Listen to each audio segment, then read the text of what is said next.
all I can say so far is that these trades are going crazy. We got a lot to talk about. Right about now, the Funk Soul Brother. Check it out now, the Funk Soul Brother. Right about now, the Funk Soul Brother. Check it out now, the Funk Soul Brother. Right about now, the Funk Soul Brother. Check it out now, the Funk Soul Brother. Right about now, the Funk Soul Brother. Right about now, about now, about now, about now. What is popping, y'all? It's your man Cloudboy Bales. Oh my goodness. I was just about to make this video because I mean the Bucks got a guy, but I just literally saw the trade that everyone's gonna be talking about. James Harden is now heading to Philadelphia for Ben Simmons and Seth Curry and Andre Drummond. Oh my goodness, crazy trade. The big three that was never meant to be in Brooklyn. That's crazy.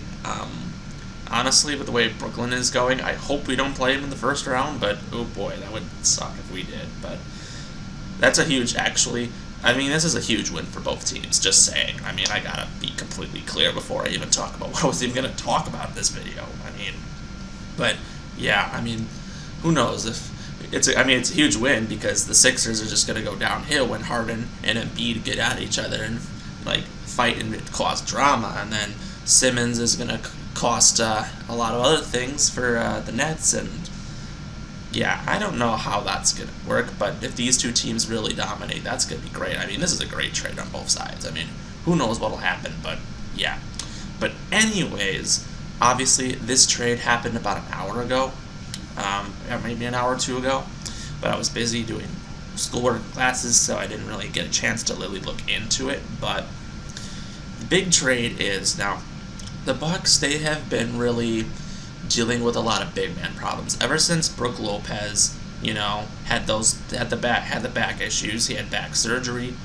We've been starting Bobby Portis at center, and yes, Bobby Portis as of lately has been playing out of his mind. I mean, the dude is shooting unbelievable percentage from the three-point line, and I mean, he's been outstanding. I mean, you got to give credit to Bobby Portis. I mean, dude is being fantastic.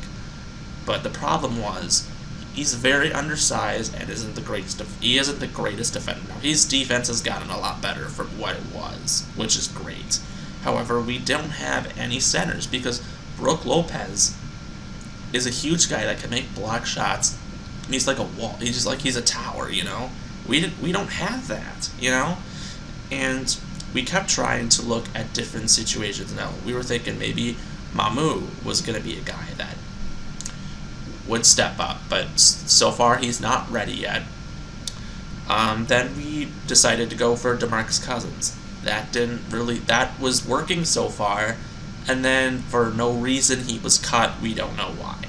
Still to this day, I don't know why. It could have been off the court issues or blah blah blah. I don't know, but he was doing pretty decent, but I mean, he wasn't great, but I was like, okay, he's just gonna stay on the team, and then he's gone. So then we just decided we were gonna not have any big men and be a small ball team, which at times did work, at times didn't work, and that's kind of why the Bucks really were so soft on defense, because we didn't have anything on the interior, and when teams were able to come back, it was really hard for the Bucks to really fall through with things.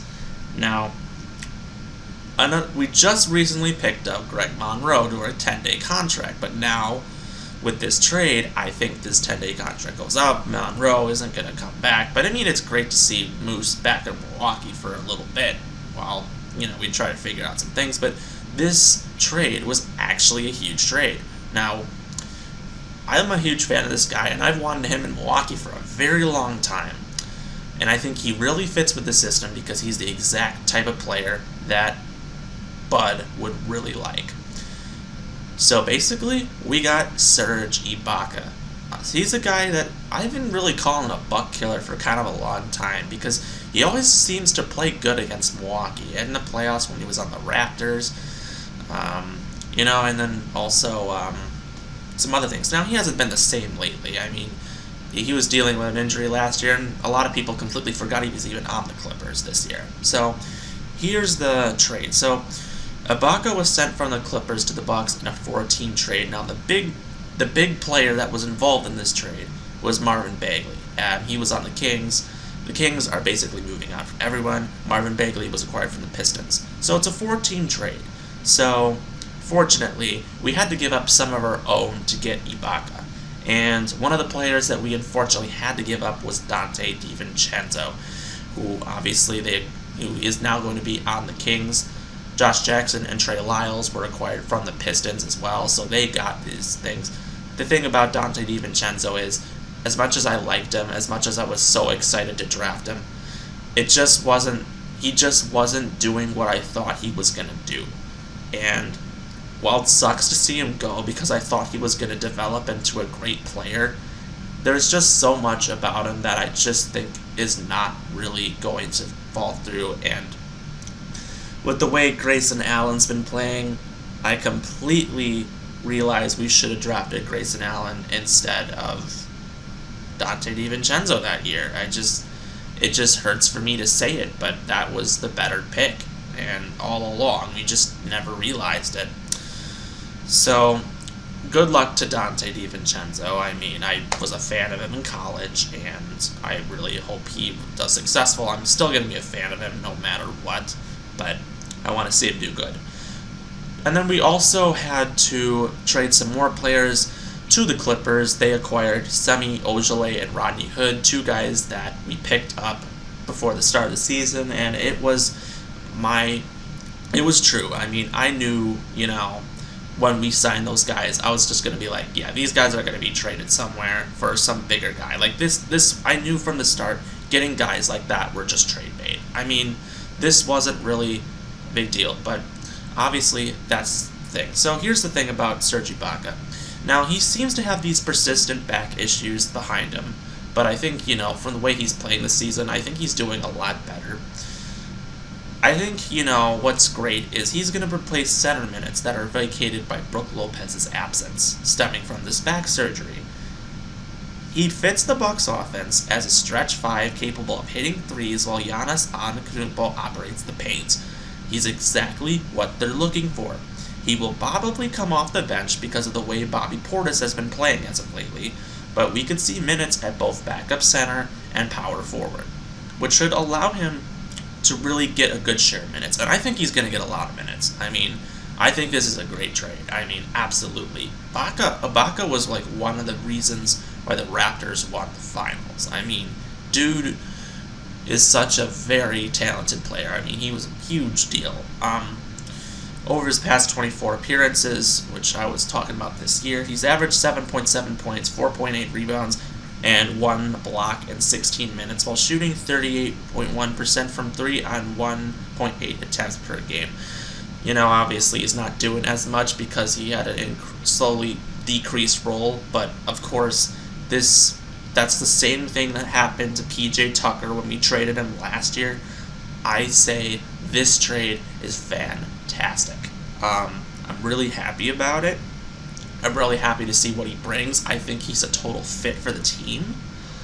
And I think, that the East going in is going to be very tough. You got the Bucks, obviously, winning the chip. Now the Nets getting Harden.